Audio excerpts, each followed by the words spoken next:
Bonjour, c'est Mac Adébaran de la Gazette de Rennes-la-Château. Nous sommes au Salon maçonnique de Toulouse et je suis en compagnie de Jacques Raven.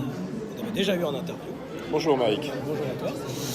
Alors on va parler un peu justement de tes livres actuels.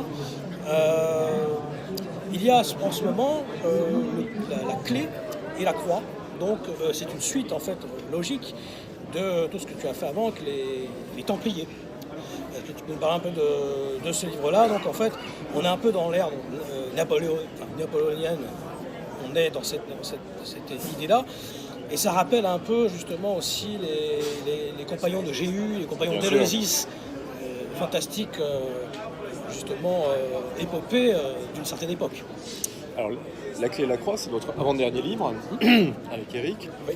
Et effectivement, la partie historique se passe à l'époque napoléonienne parce qu'on est tombé sur ce qu'on appelle, dans le jargon un petit peu d'un écrivain, la pépite. C'est le fait de s'être aperçu que Napoléon s'était emparé des archives du Vatican de façon plutôt violente, qu'il les avait vidées de manière musclée, et que les généraux qui avaient monté cette opération étaient des généraux francs-maçons. Et ce qui avait été très troublant, c'est qu'on a de cette opération spéciale, puisque l'homme qui l'a montée était quand même le général qui commandait la gendarmerie impériale, de cette opération spéciale, on a le témoignage d'un prêtre qui a tenté tant bien que mal que ça se passe pas trop négativement, et qui disait qu'il avait été frappé, c'est que les généraux en question se sont précipités sur les archives du procès du Temple, et étaient tellement pressés de les découvrir que les hommes de ces militaires ont brisé les contenants de ces manuscrits pour voir ce qu'il y avait déjà à l'intérieur. Et ça nous a fascinés parce qu'effectivement, l'époque napoléonienne est une grande époque de renouveau maçonnique, Oui, mais aussi Mizraïm. Oui, bien sûr, et de fascination Manfis et Mizraïm, qui vont venir dans quelques temps, oui. Juste à la fin de l'Empire, ça démarre vraiment, mais en même temps, Cambacérès joue un rôle éminent pour la résurrection des loges et des rites divers et variés, mais c'est aussi une époque de refascination pour les Templiers, et Napoléon, un bonhomme qui aimait l'Orient et qui s'intéressait à ces questions, n'était pas indépendant de ces approches, et en particulier, je le montre dans une des scènes où il assiste à une pièce qui s'appelle Les Templiers de Renoir, qui a eu un succès absolument faramineux à l'époque. Et justement, cette époque-là, c'était le renouveau oriental. À cette même époque, même aussi 19e, on avait la cabale romantique.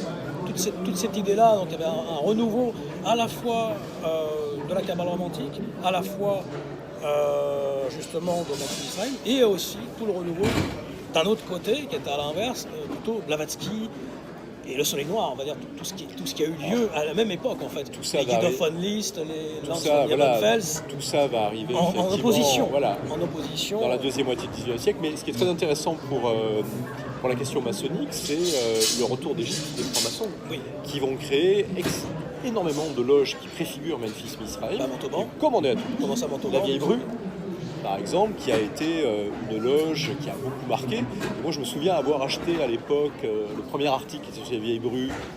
J'adorais ça, hein. C'était un tout petit opuscule, très très limité, etc.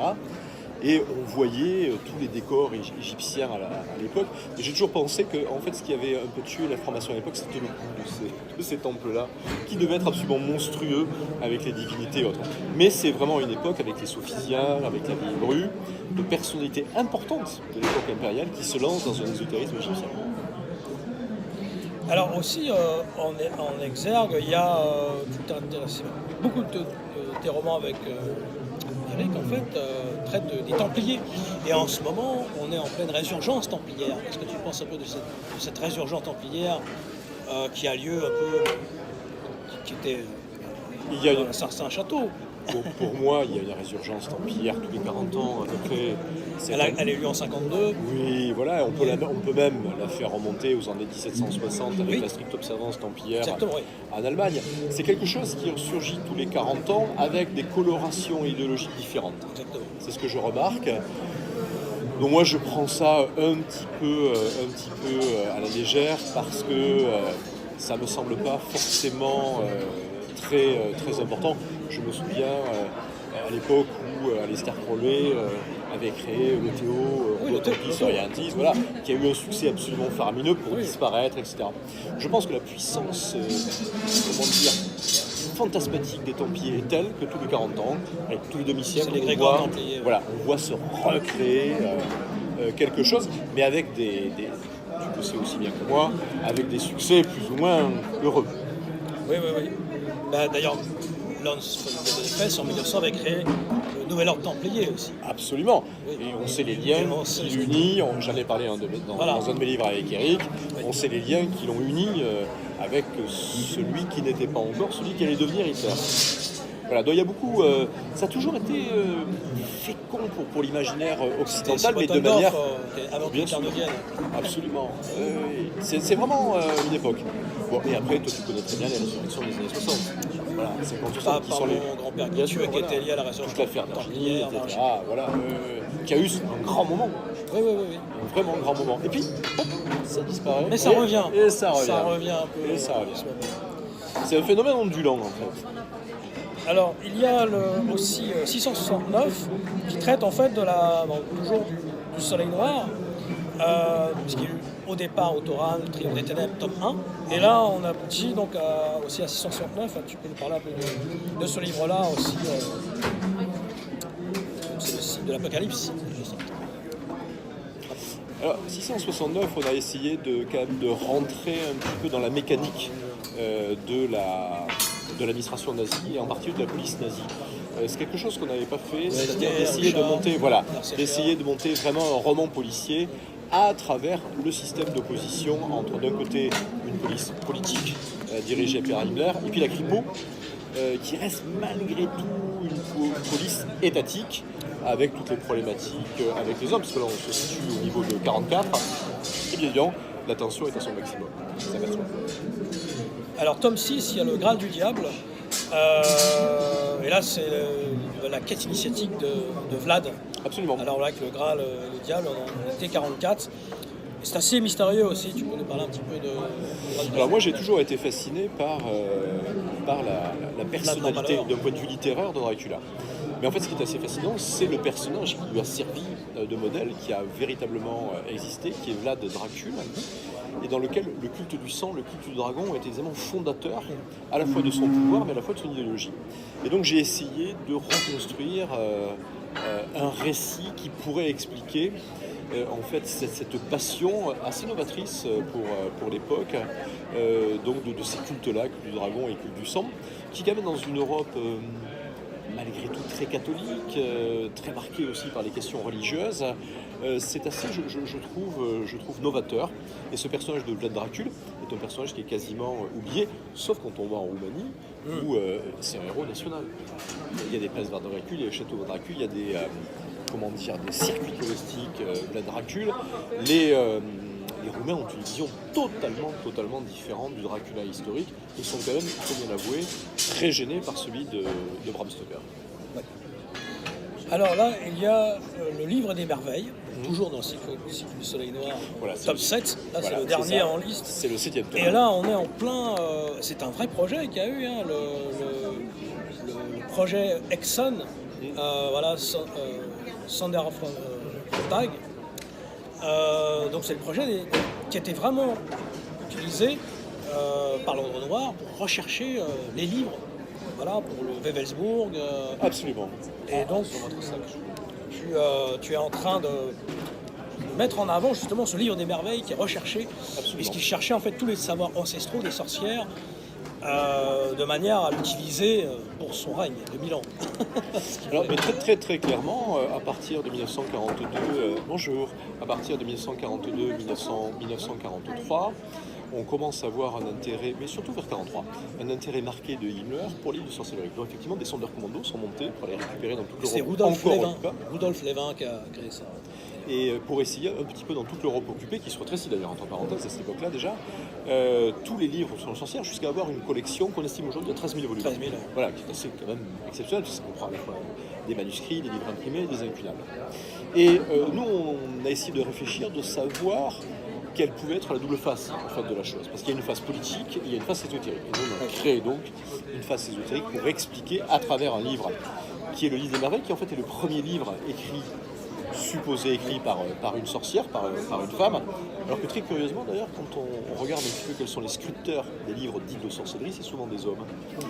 Et après, il y a quand même le projet politique derrière que nous n'avons qu'esquissé, mais qui est très important.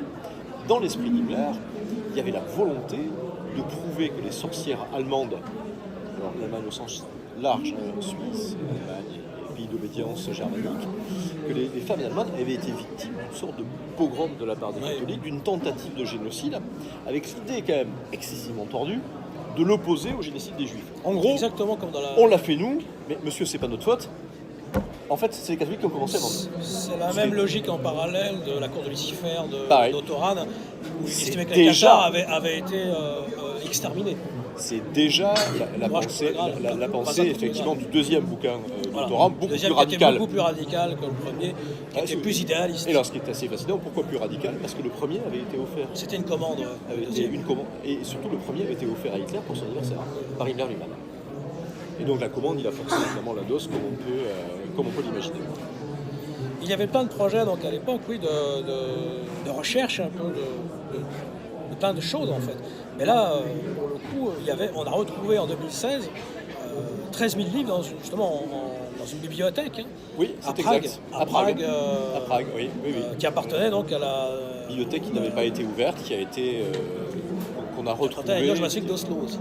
Alors, il y a beaucoup de choses qui sont arrivées des loges maçonniques, puisque, comme tu le sais, quasiment toutes les loges qui ont été occupées ont été pillées et centralisées en Allemagne. Alors, il y a quand même sauf la Golden Dawn, peut-être, qui a été épargnée. Alors, Golden Dawn, dans la mesure où elle aurait eu Steiner, effectivement, voilà, il a été détruit. Où elle aurait eu effectivement parce qu'il y avait des liens avec quelques liens à Paris ou quelques liens à Berlin. Mais en revanche, ce qui est tout à fait certain, c'est que les Allemands n'ont quasiment pas eu le temps d'examiner ce qu'il y avait. C'est-à-dire que la masse était telle. Parce que moi, je suis là à Moscou et j'ai vu les caisses restantes, et les Allemands ne les avaient pas ouvertes. J'ai vu des caisses où il y avait encore les 2 fils à plomb et l'aigle nazi, et les 2 fils à plomb et la faucille à marteau. Ouais. Les nazis n'ont pas eu le temps, en fait, ils ont été dépassés par la masse documents. Pour la petite histoire, quand même, le premier qui a été nommé pour étudier tout ça s'appelait Adolf Eichmann. Qui s'appelait Adolf Eichmann. Oui. Qui est l'homme de la solution finale. Oui. Et là, est-ce que tu prépares un tome 8 Soleil Noir particulier Alors, on va faire un tome 8, un tome 9, et ensuite on arrêtera, qui vont être consacrés aux derniers mois de la guerre mondiale, avec une inflation ésotérique qui est peut-être plus difficile à gérer, parce qu'elle est presque délirante à ce moment-là dans les derniers mois. Donc effectivement, c'est en cours. Et puisqu'on touche à la fin, quand même, c'est pour la Gazette de Rennes-le-Château, une petite particularité. Tu as parlé tout à l'heure du livre qu'on a consacré, donc La Clé et la Croix, à Napoléon. Il y a un personnage clé dans le monde maçonnique de cette époque, qui est Cambacérès, qui est le grand patron en fait, des ordres maçonniques. Et à sa mort est sorti un livre qui s'appelle Les Dîners de Cambacérès. Ce livre est censé être écrit par Cambacérès, on ne l'est pas. Il est censé être écrit par quelqu'un qui a été présent à ces dîners, on n'en est pas tout à fait sûr. Mais il retrace des pseudo-dîners de Cambacérès et d'autres hiérarques politiques de l'époque impériale. Il y a quand même une chose très curieuse. Dans ce livre, dans une conversation qui est censée s'être passée en 1811, Cambacérès, qui connaît très bien la région, dit « Le trésor des Visigoths est dans un puits à Carcassonne ». On n'est pas loin de Rennes-le-Château. Et on n'est vraiment pas loin de Rennes-le-Château. Ce qui signifie qu'un détail comme ça, le narrateur, même si c'est un narrateur un petit peu fantastique, n'a pas pu, c'est impossible de l'inventer. On sait que c'est un Parisien qui l'a écrit. Donc il l'a entendu, il est possible que Cambacérès l'ait prononcé. Donc déjà en 1811, cette histoire du trésor visigothique hantait déjà les esprits. Je précise que c'est dans une conversation Cambacérès allait en bouger, ce qui rend quand même les trois protagonistes très intéressants. Voilà. Eh bien, merci Jacques Rennes pour cet entretien. Et c'était aussi pour ma chaîne, aussi, les tablettes d'émeraude. Eh bien, dans le Tot Hermès. Voilà, Tot Hermès, que l'on salue. Tout ce qui est en haut comme ce qui est en bas, c'est bien connu. Merci Val. À très bientôt. J'ai dit aussi.